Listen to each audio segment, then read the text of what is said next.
갈라디아서 1장 6절부터 12절까지의 말씀을 가지고 우리 허브교회 첫 번째 예배입니다. 우리가 여기 모인 이유라는 제목을 가지고 말씀을 상고할까 합니다. 부제를 붙인다면 진리를 떠난 교회라는 부제를 제가 붙이고 싶습니다. 진리를 떠난 교회, 진리를 잃어버린 교회.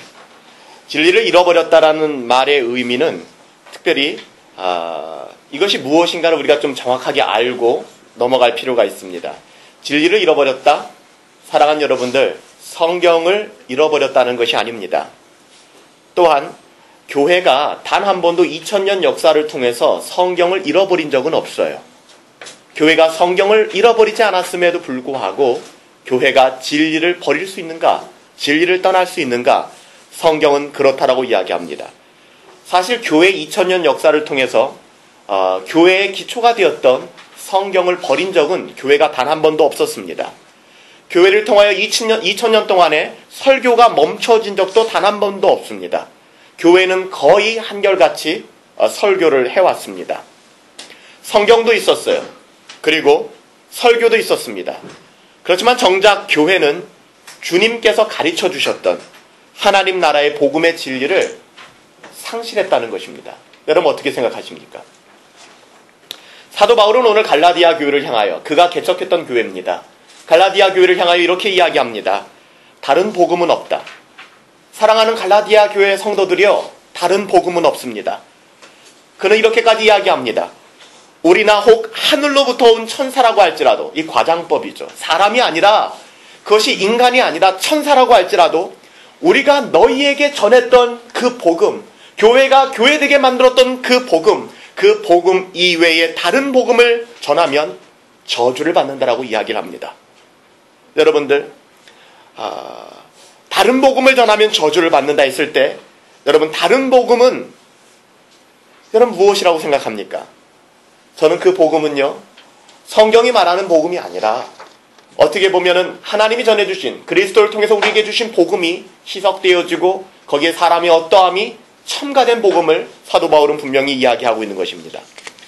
저는 다른 복음, 그리고 이 진짜 복음, 어떻게 보면 이것을 나누는 것 같지만 이것을 설명하기 위하여 먼저 16세기 종교개혁자들의 모토가 되었던 이 솔라, 5가지, 5 솔라에 대해서 여러분들과 좀 나누고 싶습니다. 이 5가지 솔라는 종교개혁의 가장 근본적인 신학적 입장을 라틴어로 아주 단순하게 표현한 말입니다. 이건 어려운 이야기가 아니에요. 여러분, 교회가 타락했죠. 그래서 15세기, 16세기까지 캐톨릭이 기독교를 장악하면서 교회가 하나님의 말씀에서부터 벗어났습니다. 떠났습니다. 그래서 하나님께서 특별히 종교개혁자들을 통해서 믿음의 사람들을 16세기에 세우셔서 그들의 목숨을 걸고 다시 종교를 새롭게 하는, 기독교를 다시 하나님의 말씀으로 되돌리는 일을 했습니다. 여러분, 우리의 개신교의 출발점은 거기지 않습니까? 우리의 개신교의 출발점은 거기에요. 천주교가 아닙니다. 근데 여러분들, 이 종교개혁자들이 5가지의 모토를 이야기하면서 솔라, only, alone, 오직 이거밖에 없다라는 그런 슬로건을 내걸었습니다. 솔라라는 뜻은 무엇이냐면요, 라틴어인데요, 오직 이거밖에 없다라는 의미입니다. 그러면 왜 솔라라고 종교개혁자들이 표현했을까? 여러분, 솔라, 믿음, 오직 믿음으로, 솔라 피데, 그리고 솔라 그라시아, 오직 은혜로, 솔라 스크립투라, 오직 성경으로, 솔로스 크리스투스, 오직 그리스도로, 그리고 솔리데오 글로리아, 오직 하나님께 영광. 이 모든 거에 솔라가 붙어 있습니다. 보세요. 믿음, 좋아요. 은혜, 좋아요. 성경, 좋아요. 그리스도, 좋아요. 하나님의 영광, 좋아요. 근데 여러분들 다 좋은데 거기에 각각 솔라라는 수식어가 붙는 거예요. 수식어가. 여러분들, 이게 무슨 말일까요? 오늘날의 교회를 여러분 생각해 보시기 바랍니다. 우리가 왜 여기 모였는가? 우리 권사님께서 기도해 주신 것처럼 우리는 하나님의 말씀 때문에 여기 모였다라는 그 믿음의 고백이 우리의 믿음의 고백이라면, 여러분들, 제임스 패커가 한 이야기를 여러분들 기억하실 겁니다. 제가 많이 인용했기 때문에. 절반의 진리는 진리가 아니다라고 이야기합니다. 이것은 패커의 굉장히 탁월한 지적입니다. 전체를 가장한 절반의 진리는 완전한 비진리다. 그는 그렇게 얘기합니다. 다시요. 전체를 가장한 절반의 진리는 부분적인 진리가 아니에요. 그것은 완전한 비진리라는 것입니다. 그렇습니까? 적어도 복음의 진리에 있어서 절반의 진리는 진리가 아닙니다. 그만하면 됐어. 착하게 살면 됐어. 너 이렇게 예배 생활하고 교회 나오기만 하면 됐어. 이런 것이 여러분들 교회 안에서는, 복음 안에서는 진리가 아니라는 것입니다. 오류라는 것입니다. 오직이라는, 이 솔라, 오직이라는 말이 담고 있는 의미는 100%. 우리가 누군가를 사랑할 때 반심이 아니라 그 사람을 전심으로 사랑하는 거잖아요. 100% 그것을 갖다 붓는 것입니다. 솔라. 오직 이거 하나밖에 없다는 것입니다. 이것도 되고 저것도 되는 것이 아닙니다. 여러분들, 오늘 사도 바울이 이야기하고 있는 거짓 복음이 아니라 진짜 복음, 바로 이런 것을 이야기하는 것입니다. 로마서 1장 1절에 보면 사도 바울이 이렇게 이야기합니다. 하나님의 복음을 위하여 택정함을 입었으니, 이 복음이라는 것이 무엇인가? 하나님의 복음이라고 사도 바울은 이야기해요. 다시 말하면 복음도 여러 가지 복음이 있다는 것입니다. 오늘날에도 마찬가지예요.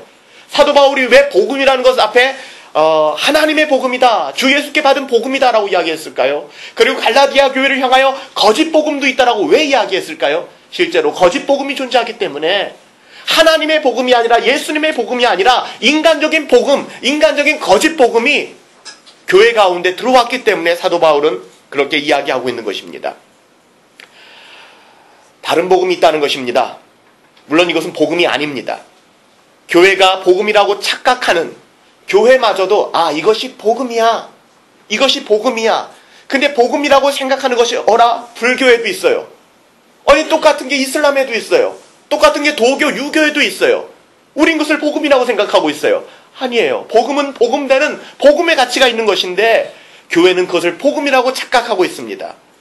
복음이라고 착각하는 무엇인가가 교회 안에 있다는 것입니다. 이것은 복음이 아닙니다. 그래서 사도 바울은 고린도 교회에 편지하면서 이렇게 이야기합니다. 고린도후서 11장 4절에 다른 예수, 다른 복음, 다른 영을 전파하면 너희에게 저주가 있을 것이다. 여러분들, 다른 예수가 존재한다는 거예요. 교회 안에. 다른 복음이 존재한다는 거예요. 교회 안에. 다른 영이 존재한다는 거예요. 어디요? 교회 안에. 이걸 경고하는 것입니다. 갈라디아서 우리 오늘 읽은 본문 말씀처럼 이런 거짓 복음을 증거하면, 그 거짓 복음을 증거한 주체자가 하늘에서부터 내려온 천사라고 할지라도 어떻게 된다고요? 저주를 받는다라고 가감없이 사도 바울은 경고하고 있는 것입니다. 그것은 복음이 아닙니다. 그것은 복음이 아닙니다. 사도 바울의 여러분 울분을 기억하십니까? 여러분 상상하실 수 있나요? 사도 바울은요, 목숨을 걸고 갈라디아 교회를 세웠습니다. 갈라디아 지역에 들어가서 그가 교회를 세웠습니다. 그리고 교회를 세운 다음에 갈라디아 교회를 떠나서 다른 지역에 또 교회를 세우는 일을 열심히 처치 플랜팅을 하면서 다녔습니다. 근데 자기가 생명을 걸고 세웠던 갈라디아 교회에서 이상한 소리가 들려오기 시작해요.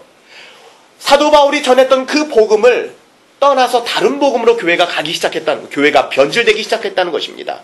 사도 바울이 뭐라고 흥분합니까? 이같이 너희가 속히 떠나. 아니, 어떻게 이렇게 빨리 떠날 수 있느냐? 너희가 어떻게 이렇게 빨리 돌아설 수 있느냐? 남녀와의 관계에서도 여러분들 딱 선 긋고 우리 헤어져 한 다음에 바로 다른 사람 만나면 기분 좋아요? 안 좋잖아요. 사도 바울 같은 마음이에요. 이건 비교할 수 없는 마음이죠. 내가 생명을 걸고 복음을 전했는데 어떻게 이렇게 빨리, 어떻게 이렇게 쉽게 너희들이 다른 복음을 쫓아가느냐? 그러면서 강조합니다. 다른 복음은 없다. 다른 복음 전하면 저주를 받는다. 내가 사람을 기쁘게 하는, 내가 사람의 기쁨을 구하는 존재였다면 나는 하나님의 종이 아니다 라고 사도 바울은 이야기합니다. 여기서 사도 바울의 마지막 말이 굉장히 우리에게 와닿아요. 뭐라고 얘기합니까? 사람의 기쁨을 구하는 것이었더라면 나는 하나님의 종이 아니다라고 얘기합니다. 여기서 알 수 있는 다른 복음이란 무엇인지 아십니까? 좀 넓은 의미로, 물론 여기에는 지금 율법주의라든지 여러 가지 신학적인 요소들이 있지만 아주 쉽게 이야기하자면 다른 복음이라는 것은 무엇인가? 사람을 기쁘게 하는 것이 다른 복음입니다. 하나님을 영화롭게 하는 것이 아니에요. 하나님의 어떠하심을 바라보는 것이 아닙니다.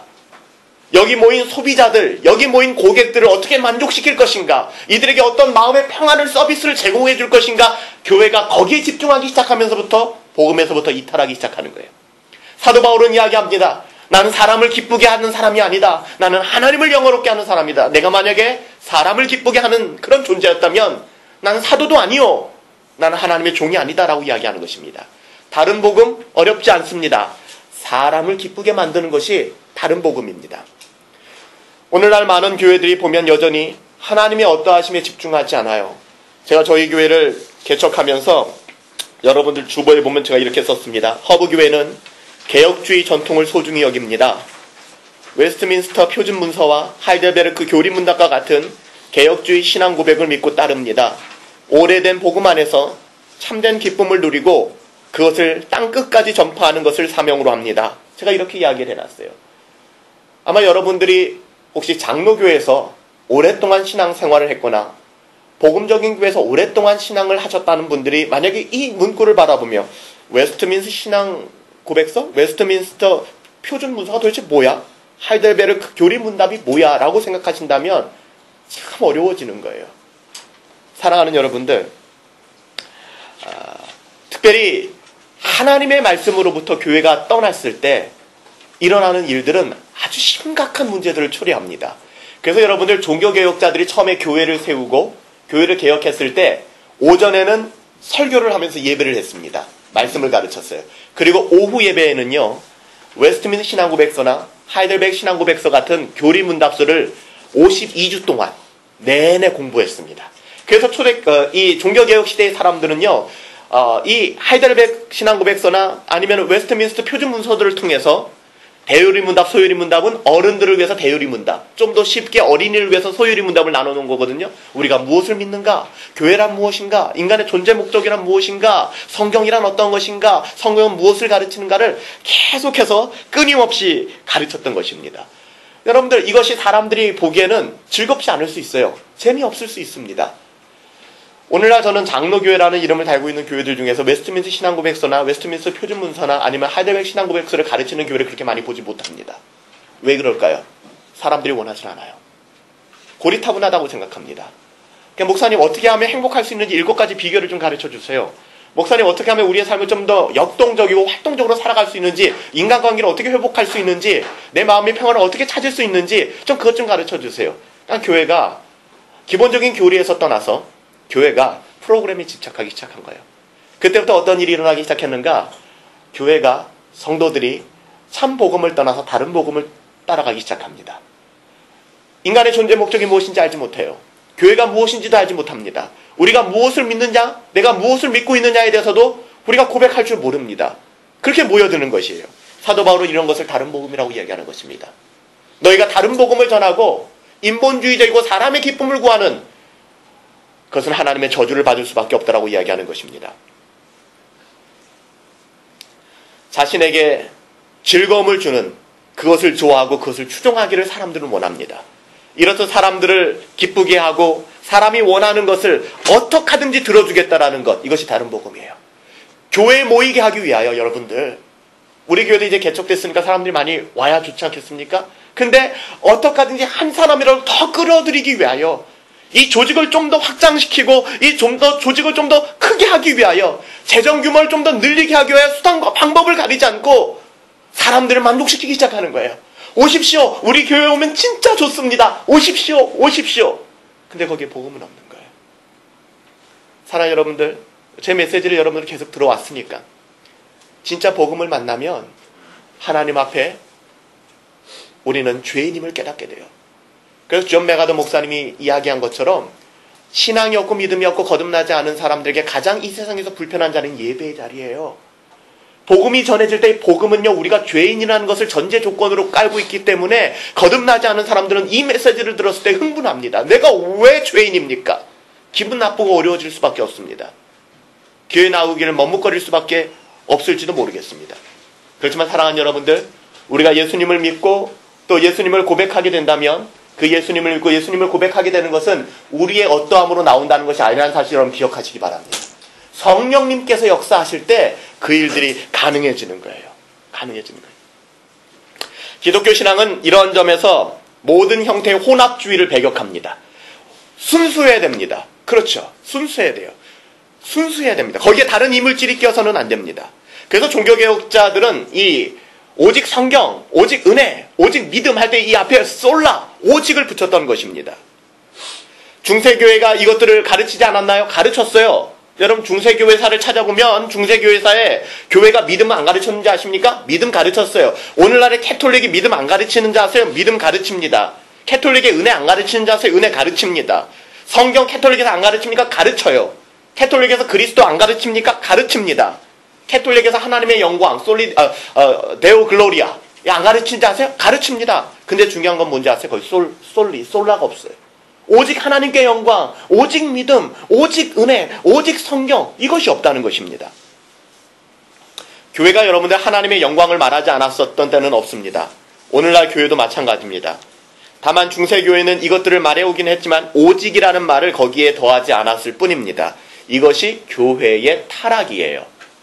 교회가 도덕적으로 윤리적으로 타락하는 것이 타락이 아니라 근본적인 타락은 하나님의 말씀에서부터 떠나기 시작하고 하나님의 말씀에 간을 보기 시작하는 겁니다. 하나님의 말씀을 희석시키기 시작하는 거예요. 희석시키기 시작합니다. 이것이 교회의 타락입니다. 오늘날의 교회는 어떻습니까?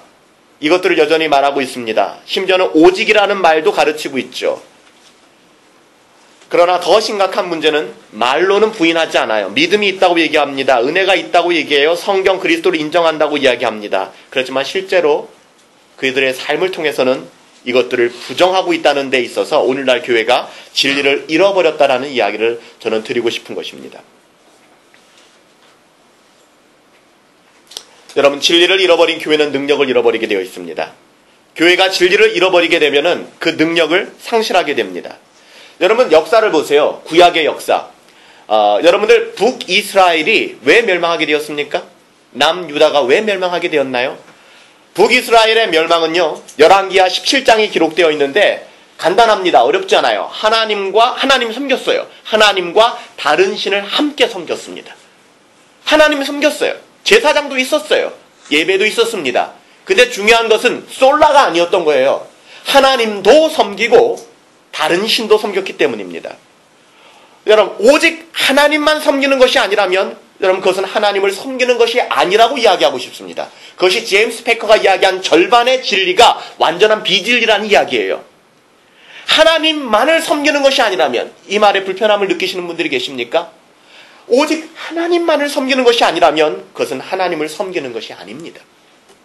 결국 이스라엘은 하나님을 섬기지 않았기 때문에 멸망하고 말았습니다. 그 능력을 잃어버렸어요. 그래서 아수르와 맞서 싸울 수 있는 능력을 상실했습니다. 더 이상 시브리 노예들을 지키시는 하나님의 능력이, 바로를 무릎 꿇게 하는 그 하나님의 능력이 그들에게서 나오지 않았어요. 왜냐하면 그들이 하나님으로부터 떠났기 때문입니다. 모든 거룩한 능력은 진리와 더불어서 진리를 통해서 일어난다는 사실. 복음은 그 자체가 모든 믿는 자들을 구원하시는 하나님의 능력이 되는 거예요. 진리를 잃어버린 교회가 능력을 잃어버리게 된다는 것은 이 세상에 나아가서 하나님 나라를 세워갈 수 있는 능력을 상실한다는 것이에요. 그래서 여러분 오늘날의 교회를 보면 교회가 세상이 교회를 걱정하고 있잖아요. 요즘 나오는 영화들을 보십시오. 쿼바디스라든지 아니면은 여러 가지 영화들이 이 교회, 여러분 거기서 우리가 자신할 수, 좀 이렇게 정직하게 좀 괜찮나요? 그렇지 않아요. 정말 있을 수 없는, 목회자들부터 보이는 것이 다가 아닙니다. 여러분들 하나님 외모로 취하지 않는다고 그렇게 이야기하면서 본인들의 스펙을 쌓기 위하여. 그래서 제가 한참 신학을 공부한 한 10년, 20년 전에는 여러분들 한국 교회는 목회학 박사가 망친다는 이야기가 있었어요.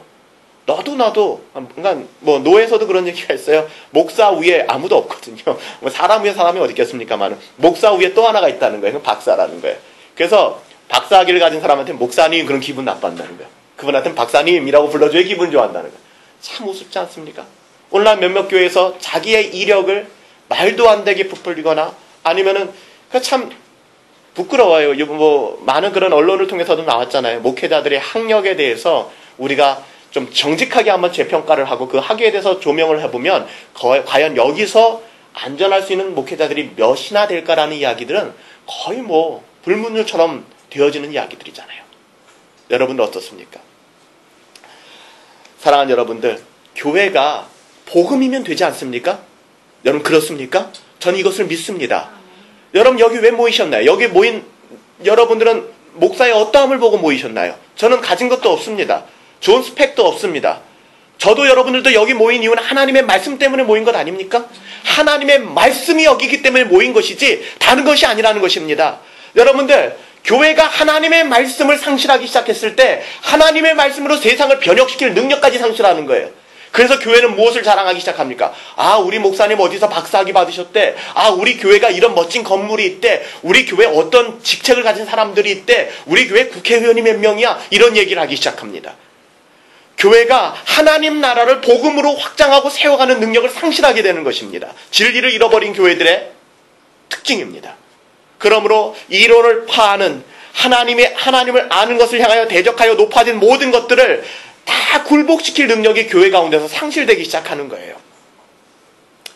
저는 오늘날의 이런 모습들을 종교개혁자들이 복음을 표현했을 때 솔라를 좀 다른 식으로 좀 표현해서 여러분들과 말씀을 나누고 한번 좀 기도했으면 좋겠습니다. 여러분들, 오늘날의 기독교의 모습은 어떤 모습인지 아십니까? 우리들도 여기서부터 자유할 수는 없어요. 그래서 오늘 이 말씀을 통해서 여러분 자신 스스로를 한번 점검해 볼 수 있게 되길 원하는 것입니다. 솔라 피데가 아니라, 솔라 그라시아가 아니라 우리는 어떤 솔라를 따라가는가? 혹시 솔라 오직 지금 여기. 제가 송구영신 예배 때 여러분들하고 나눈 이야기죠. 우리 그리스도인의 정체성은 나그네라고 했습니다. 우리가 나그네라는 의식을 포기하기 시작하면서부터 어떤 일이 벌어지냐면요. 우리는 여기에 관심이 있어요. 나그네는 늘 이사해야 됩니다. 나그네는 늘 떠나가야 돼요. 그래서 이 땅에 미련이 없습니다. 근데 나그네 의식을 버리면 우리는 이 땅이 중요해지기 시작해요. 내가 살 집, 내가 타고 다닐 자동차, 내 직장. 여러분, 그것은 짐 엘리엇이 얘기했던 것처럼 영원한 것이 아니에요. 사라질 겁니다. 물론 그거 중요합니다. 근데 거기에 집중하기 시작합니다. 여러분들, 오직 지금 여기, 오직 내 눈에 보이는 것밖에는 중요한 것이 없어. 이런 세속주의가 오늘날 기독교의 모습은 아닐까요? 복음은 우리의 시선을 위에 두라고 얘기합니다. 하늘에 두라고 얘기합니다. 오는 세상을 바라보라고 얘기합니다. 그러나 이 세상은 악하고 저 세상은 선하다는 식의 이원론을 이야기하는 것이 아닙니다. 그렇지만 여러분, 그리스도께서는 우리를 향하여 골로새서를 통하여 위의 것을 바라보라. 골로새 3장 1절 말씀이죠. 너는 이 땅에 썩어질 것 바라보지 말고 하나님의 영광, 위의 것, 영원한 것을 바라보라. 이렇게 이야기합니다. 사도 바울은 빌립보서를 통하여 뭐라고 얘기합니까? 빌립보서 3장 20절에 우리의 힘인권은 어디 있다고요? 어디 있다고요? 하늘에 있다라고 얘기합니다. 베드로전서 1장 11절에 힘들고 어려운 인생을 살아가는 그 당시에 핍박받고 어려움 속에 있는 유대인들을 향하여 베드로전서를 썼습니다. 이렇게 얘기합니다. 너희는 나그네다. 너희들이 이런 어려움과 환난을 이겨낼 수 있는 유일한 믿음의 근거가 있다면 너희는 나그네라는 것이다. 이것이 영원하지 않을 것이다. 근데 여러분들, 혹시나 우리들 가운데는 그럼에도 불구하고 아니요 목사님, 저는 지금이 중요합니다. 지금 먹고 사는 문제, 지금 내가 발 뻗을 수 있는 공간, 그것이 중요합니다 라고 생각한다면 그것이 우리를 거짓 복음으로 진리 가운데서 멀어지게 하는 것입니다. 지금 여기밖에 없다는 것처럼 살아갑니다. 크리스찬들도. 더 이상 우리에게 무슨 소망이 있는지 물어보는 사람들도 없어요. 적어도 교회에 오는 사람들이라면 그 가슴이 텅 빈 것을 가지고 내가 하나님으로 채워지기를 원합니다라는 마음을 가지고 찾아와야 되는데 그런 사람들도 적습니다. 오직 이 세상뿐인 것 같아요. 이것을 세속주의라고 합니다. 세속주의예요. 여러분, 세속주의라는 게 저 속물 이런 의미가 아니에요. 여러분이 나그네라는 나그네 의식을 포기하고 이 땅에 만족하고 이 땅에 안주하려고 하는 근성들이 바로 세속주의로 우리를 인도합니다. 이것이 세상이 말하는 철학이고 세상의 정신입니다. 신앙은 지금 여기, 신앙이라는 것은 지금 여기, 이 세상에 복을 얻기 위한 수단으로 그렇게 이야기하지 않아요.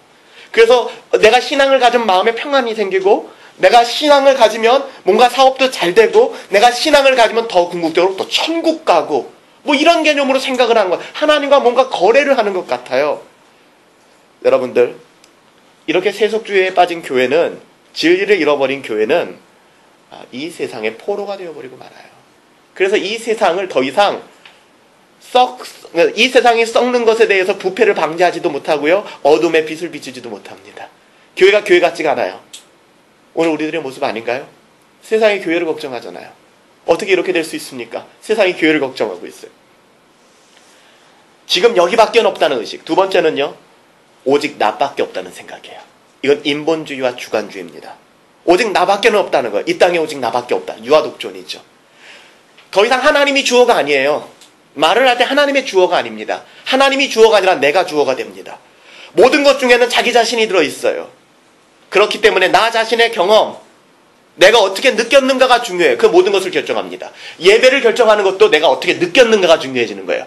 내가 기분 나빴으면 회개하기보다는 그 예배는 아닌 거예요. 왜? 내가 나빴으니까. 내 입맛에 안 맞아요. 이렇게 하는 거예요.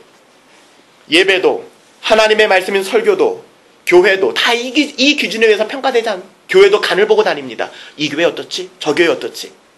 여러분들, 프라타고라스가 이런 얘기를 했죠. 인간은 만물의 척도다. 이 말이 뭡니까? 내가 잘하는 거예요. 내가 기준이에요. 내가 저울이에요. 그래서 내가 좋으면 달면 삼키고, 내가 쓰면 뱉어버리는 거예요. 달면 선한 것이고 악한 건 뱉어버린다는 거예요. 뭐가 기준이죠? 내가 기준입니다. 여러분, 이런 세상적인 논리가, 이런 타락한 논리가 교회 안에도 들어오기 시작했다는 게 문제입니다. 교회 안에서 상식처럼 통용되기 시작했다는 거예요. 그런데 중요한 건 아무도 여기에 이의를 제기하지 않아요. 목사 자신들까지도 말입니다. 오히려 목사 자신들도 성경을 자의적으로 해석하기 시작합니다. 목사 자신까지도 어떤 자기들의 경험을 통해서 성경을 해석하기 시작합니다. 여러분, 이런 교회는요, 인본주의적이고 결국 주관주의적으로 흘러가게 되어 있습니다. 다 자기가 느끼는 대로 행동하고 거기는 아무런 기준이 없어요. 신데렐라에 나오는 것처럼 디비디바비디부, 네가 생각하면 생각대로 될지어다, 이런 복음을 가르칩니다. 이런 복음 전하면 저주를 받는다는 거예요, 여러분들. 세 번째요, 오직 모든 것은 상대적이다라는 생각을 가지고 있어요. 상대주의와 다원주의입니다. 오직 모든 것은 상대적이다. 그러니까 여러분, 여기에는 절대적인 진리가 설 자리가 없습니다. 없어요. 사람들은 절대라는 말을 굉장히 싫어요. 절대라는 말. 목사님, 너무 그렇게 이야기하지 마세요. 절대라고 이야기하지 마세요. 그냥 좋은 게 좋은 것이다 라는 식으로 모든 것에 대하여 관용을 베푸는 것을 좋아합니다. 근데 여러분, 그것은 복음이 아니에요. 이런 정신이 이 세상의 정신이거든요. 그렇죠? 미국 건립의 아버지 벤자민 프랭클린이 이야기했던 것처럼 하늘은 스스로 돕는 자를 돕는다. 이건 정확하게 반성경적인 이야기거든요. 하늘은 스스로 돕는 자를 돕는 것이 아니에요, 여러분들. 그렇죠? 하늘은 스스로 돕는 자를 돕는다는 건 자기가 주옵니다. 내가 열심히 하면 거기에 하나님이 도와주신다는 거예요.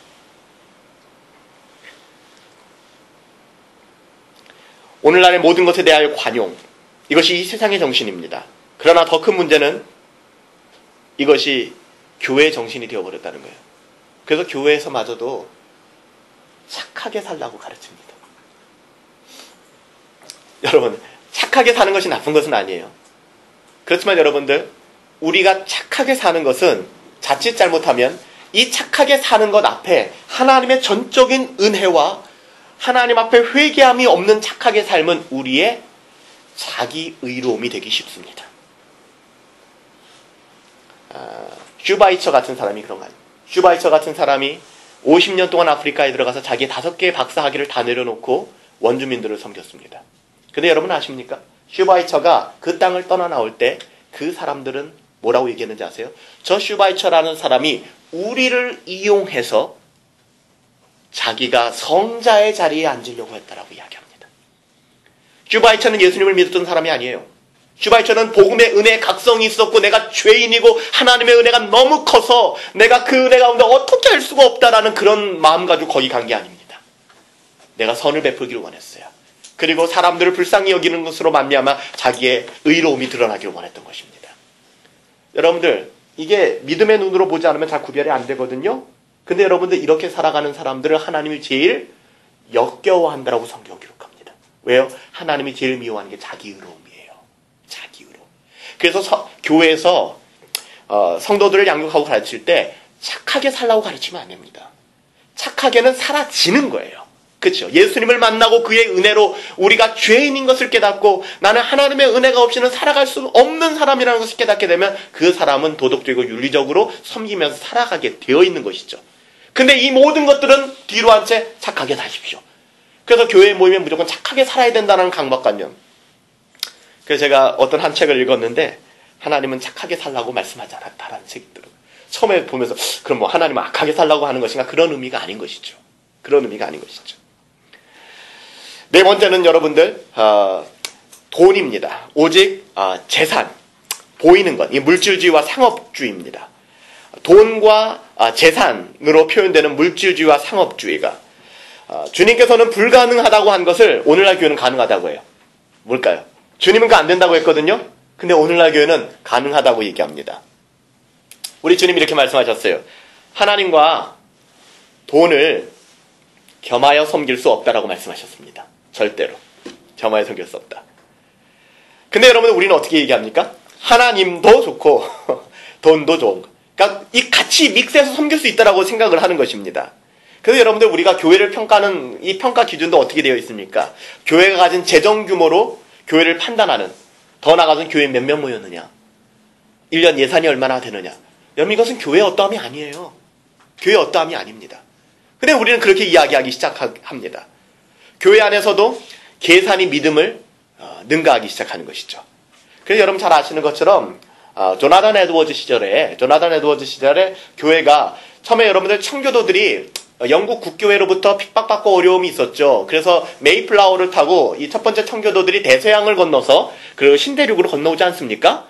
그들이 처음에 교회를 세우고 학교를 세우고 그러면서 그들이 청교도적 신앙을 가지고 살아가려고 했어요. 근데 산업혁명이 일어나고 그러면서 미국도 이제 개척지지만 이제 개발되기 시작하면서 교회가 처음부터 그렇진 않았어요. 교회에서 직분을 받는 사람, 교회에서 장로가 되고, 교회에서 권사가 되고, 교회에서 목사가 되는 사람들은 다른 기준이 없었어요. 하나님의 말씀을 두려워하고 하나님의 말씀으로 살려고 하는 믿음이 있으면 그것이 첫 번째 기준이었습니다. 근데 여러분들 이 미국의 역사를 봐도요. 청교도 2세대, 3세대만 넘어가도 이것이 완전히 바뀝니다. 어떻게 바뀌었는지 아세요? 산업혁명이 일어나기 시작하고 경제가 발전하기 시작하면서 교회 안에 경제 논리가 들어오기 시작한 거예요. 그래서 믿음만 가지고는 안 된다는 거예요. 오늘날 교회도 그렇지 않나요? 장로가 되기 위해서는 또 직분을 받기 위해서는 믿음만 가지고는 안 되는 것 같아요. 그렇죠? 뭔가가 있어야 돼요. 교회에 이바지할 수 있어야 되고 교회에 뭔가 서포트할 수 있는 재정이 있는 사람이어야 되는 것 같습니다. 뭔가 이상해지기 시작했어요. 그러다 보니까 교회 안에서 정말 믿음이 있고 믿음을 가지고 살아가는 사람들이 사라지기 시작합니다. 그리고 경제 논리에 의해서 어떻게 보면 만문신을 섬기는 기독교로 바뀌기 시작하는 거예요. 여러분 어떻게 생각합니까?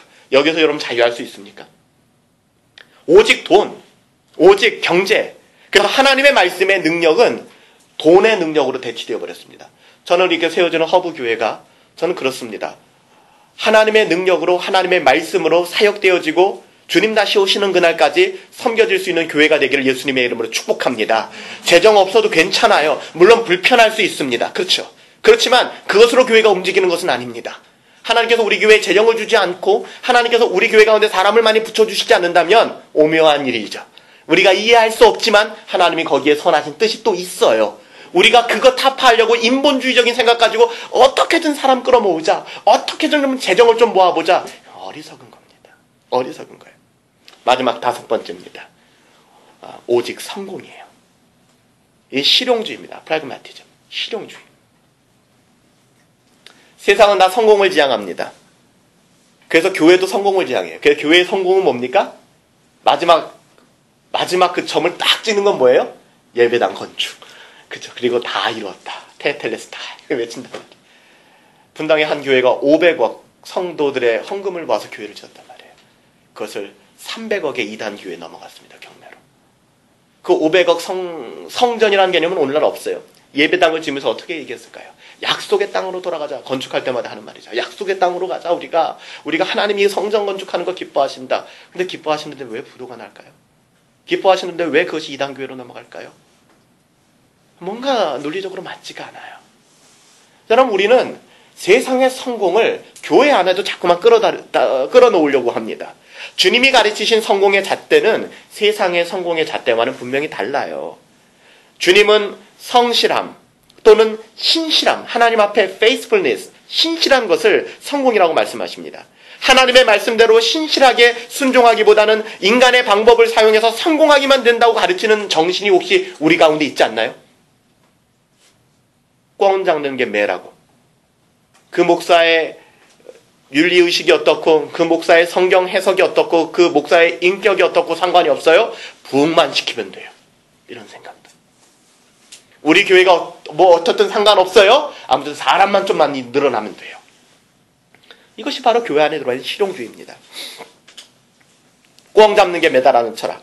잡히기만 하면 되는 거지 뭐. 진리가 뭐 그렇게 중요해? 중요한 것은 그러니까 다시 말하면 중요한 것은 유용한가 하는 거야. 어떻게 하든지 사람들이 많이 모여드는가, 우리 가운데 어떤 조직들이 세워지는가, 이게 중요한 거야 라는 생각들을 갖기 시작하는 것이죠. 여러분, 이런 교회 가운데는 어느새 하나님의 말씀에 대한 신실한 순종은 다 사라집니다. 그리고 성공, 목사를 판단하는 기준도 개척 1년 만에 몇 명을 모았는가, 어떤 말씀을 증언하고 있는가가 아니에요. 몇 명을 모았는가. 그래서 목사들이 경영학을 공부하기 시작하고 마케팅을 공부하기 시작하고 사업하듯이 사람들을 매니지먼트하기 시작하고, 그렇죠. 한 영혼을 귀하게 여기는 것이 아니라 그 영혼을 수단으로 생각하기 시작하고. 어디서부터 잘못되었을까요, 여러분들? 저는 오늘 설교의 제목이 우리가 여기에 왜 서 있는가에 대한 문제들을 다룬다고 했습니다. 어디서부터 잘못되었을까요? 하나님의 영광에 대한 관심을 잃어버렸습니다. 교회가 하나님의 영광에 대한 관심이 없어요. 도대체 우리는 어디서부터 이렇게 잘못된 길을 걷게 된 것일까요? 그 열쇠는 하나님의 영광에 대한 인식, 하나님의 영광에 대한 인식을 교회가 잃어버렸다는 데에서부터 찾아야 합니다. 교회에 하나님의 영광에 대한 인식이 사라지니까 오직 하나님께 영광이라는 삶의 정신은 어떻게 바뀌었는지 아세요? 하나님께 영광이 아니에요. 솔리 데오 글로리아가 아닙니다. 솔리 데오 글로리아. 오직 하나님께 영광이라는 것이 교회의 모토가 된 것이 아니라, 교회의 모토가 뭔지 아세요? 제가 예전에 섬겼던 교회에서 들은 이야기인데, 이제 어떤 목사님하고 이제 있는데 성도님들이 오기 시작하는 거예요. 수요 예배 때. 야, 고 목사님 손님 오신다. 어서 오십시오. 이런 모습들이죠. 소비자를 위하여, 하나님의 영광을 위하여가 아니라 교회가 소비자를 위하여. 여러분들이 앉아있는 의자는 좀 어떠십니까? 여러분들 조명은 좀 어떠신가요? 여러분들 좀 분위기는 어떠신가요? 소비자를 위하여. 소비자의 편안함과 소비자의 안락함이, 그것을 서비스해 주는 것이 교회의 존재 목적과 이유가 되어버렸어요. 하나님의 영광? 관심이 없어요. 하나님의 영광이 뭐예요 도대체? 하나님의 영광? 왜냐하면 하나님께 영광이라는 것에 대한 아무런 느낌도 감각도 없기 때문이에요. 단지 그저 입술로만 하나님께 영광을 돌려드립니다, 하나님 영광 받아주십시오. 여러분, 이런 종교적인 관념으로서의 하나님의 영광은 결코 여러분의 힘이 되지 않아요. 여러분이 왜 세상 나가서 자꾸 넘어지는지 아세요? 여러분들이 왜 업 앤 다운을 계속 반복하는지 아세요? 하나님을 영어롭게 하고 하나님께 영광이라는 것이 여러분의 삶의 능력으로 나타나는 것이 아니라, 여러분의 전인격적인 경건을 통해 나타나는 것이 아니라, 이것이 종교적 관념이 되어버렸기 때문에 그래요. 서술할 수는 있어요. 설명할 수는 있어요, 대충. 그렇지만 그것이 우리의 삶을 움직이지 못합니다. 하나님의 영광에 대한 인식이 결여되는 교회, 그런 교회가 추구해야 되는 것은요, 하나님의 나라에 우선순위를 두는 것입니다. 오직 인간의 관심사가 아니라. 그래서 우리 허브교회는요, H 이니셜이 Harvest International, 열방을 추수하는, 땅끝까지 이르러 복음의 증인이 되는. 그래서 저희에게 적지만 처음부터 우리가 두 분의 선교사님을 돕고 후원하기로 그렇게 결정을 내렸습니다. 우리 먹고 살기도 바쁘지만 그건 우리가 해야 되는 일이니까. 두 번째, 허브의 HU는 Ubiquitous Worship. 제가 늘 말하자면 Ubiquitous라는 이 라틴어는 하나님의 무소부지하심을 표현하는 말입니다. IT 용어가 아니에요. 하나님의 무소부지하심. Ubiquitous Worship은 로마서 12장 말씀처럼 우리의 삶이 이 예배당 중심의 삶이 아니라 우리의 삶이 광의적인 삶이 되길, 예배가 되길 원하는 거예요. 너희의 삶이 하나님이 기뻐하시는 거룩한 산제사가 되는 것. 그런 예배. 그리고 마지막 B는 Blessing and Building. 사람들을 축복하고 세우는. 아브라함에게 주셨던 복이죠. 그렇죠? 내가 복의 근원이 되는. 그렇죠? 우리로 말미암아 세상 사람들이 복을 받게 되는. 근데 그 복은 인본주의적인 복이 아니죠. 예수 그리스도는 말미암아 하나님과 화평케 되는 그 복음의 능력을 전하는. 바로 그것입니다. 바로 그것입니다. 사랑하는 여러분들, 우리가 돌아가야 합니다. 복음의 진리의 능력 앞에 죄인들이 무릎 꿇고 회개하며 하나님의 영광을 보고 참된 그리스도인으로 변화되고, 그들이 하나님의 교회의 일원이 되며 다시 하나님의 복음의 역사의 증인이 되는 그런 과거 16세기, 15세기의 종교개혁 시대 때 그 아름다웠던 교회들처럼 이 땅의 교회들은 회복되어져야만 합니다. 하나님의 영광을 회복하는 것이 바로 그 열쇠입니다, 여러분들. 더 이상 인간의 느낌과 인간의 만족을 추구하는 것이 아니라 더 나아가서 여러분 저를 위해서 좀 저를 도와주시고 기도해 주시기 바랍니다. 종교적 소비자들을 만족시키는 목회를 하지 않도록. 사람 두려워서 사람 무서워서 그 사람의 비유를 맞추고 그 사람의 어떠함을 자꾸만 높여주려고 하는 여러분들 그것 아닙니다. 교회의 강단은요. 뭐 어떠세요? 이 무슨 이렇게 사진 찍어보니까 강의하는 강의대 같더라고요. 뒤에는 칠판 같아요. 사진 찍어보면. 종교적인 모습들은 별로 없는 것 같습니다. 세미나실로 열면 참 좋을 것 같아요. 근데 여러분들 하나님의 강단은요. 하나님의 강단이라는 것은 하나님의 이 말씀, 특별히 하나님의 말씀이 선언되어지는 이 교회의 강단은 하나님의 주권, 그리고 하나님의 거룩하심, 그리고 하나님의 선하심, 하나님의 지혜를, 하나님을 많이 이야기할 수 있어야 합니다. 여러분의 안락함과 편안함이 아니라 하나님의 영광에 대한 인식이 회복되어지면 어떤 일이 벌어지는지 아세요? 하나님의 영광에 대한 인식이 회복되어지면 하나님 앞에 무릎 꿇게 돼요. 그리고 하나님을 경외하게 됩니다. 이사야가 우시야 왕이 죽던 해에 하나님의 영광을 보았잖아요. 와! 하나님의 영광을 보았다 이럽니까? 아니요. 하루다 나여 망하게 되었구나. 내가 죽게 되었구나. 내가 내 죄 가운데 거하면서 만군의 여호와를 배웠음이라. 이렇게 고백하잖아요. 그런 일이 일어나기 시작한다는 거예요. 여러분들. 자기가 드러나는 그런 착함이 아니라 하나님을 드러내는 착함을 드러내기 시작하는 거예요. 여러분들. 이런 사람들은. 하나님의 영광에 대한 인식이 회복되면 하나님을 경외하게 됩니다. 그 경외함은 일평생 동안 우리 신자들에게 뭘 낳는지 아세요? 회개를 낳아요. 날마다 회개하게 됩니다. 주님 앞에. 이것이 종교개혁자 루터가 이야기했던 일평생이 회개인 신자의 삶이라고 얘기합니다. 그러니까 루터는 거듭난 하나님의 사람들의 삶은 일평생이 회개라는 거예요. 이걸 잘못 가르치는 게 구원파잖아요. 한번 회개하면 됐고 너희가 또 회개하는 것은 너희가 거듭나지 못했기 때문에 그렇게 한다고 얘기를 하는 거예요. 이건 굉장히 성경을 잘못 해석한 것입니다. 일평생이 회개인 삶. 말씀을 정리합니다. 오직 성경, 솔라 스크립투라. 오직 그리스도, 솔로스 크리스투스. 오직 믿음, 솔라 피데. 그리고 오직 하나님께 영광, 솔리데오 글로리아. 여러분들, 이 5가지 신앙 고백이 없이 참된 교회는 존재할 수 없습니다. 아무리 큰 교회도요. 오직 성경을 지지하지 않는다면, 성경적 복음에 충실하지 않는다면, 하나님의 영광을 위해 존재하지 않는다면 그 교회가 어찌 참되고 충성스러운 교회일 수가 있겠습니까? 이런 확신이 없는 교회는 그것이 무엇인가네. 그러니까 이런 5개의 솔라와 이런 믿음의 확신이 없는 교회는 그것이 어떤 건물을 가지고 있고 몇 명이 모이고 몇 천 명이 모이든 간에 그것은 진정한 교회가 될 수 없는 것입니다. 사랑하는 여러분들, 우리는 그것 때문에 여기 모인 것입니다. 이 땅에서 어렵고 힘들고 바른 믿음을 지키기가 어렵기 때문에 그래서 교회가 마치 분립되는 것 같고 나눠지는 아픔이 있지만 때로는 여러분들 그렇게밖에 될 수 없는 경우들이 있었어요. 그래서 여러분들 영국 국교회로부터 메이플라워를 타고 청교도들이 대서양을 건넜을 때 이것을 분립이라고 얘기하지 않습니다. 종교의 자유를 찾아 나온 것이죠. 저는 우리 교회를 통해서 이런 하나님의 어떠하심과 믿음의 어떠함들이 잘 드러날 수 있는 그런 하나님의 믿음의 공동체가 되기를 예수님의 이름으로 축복합니다.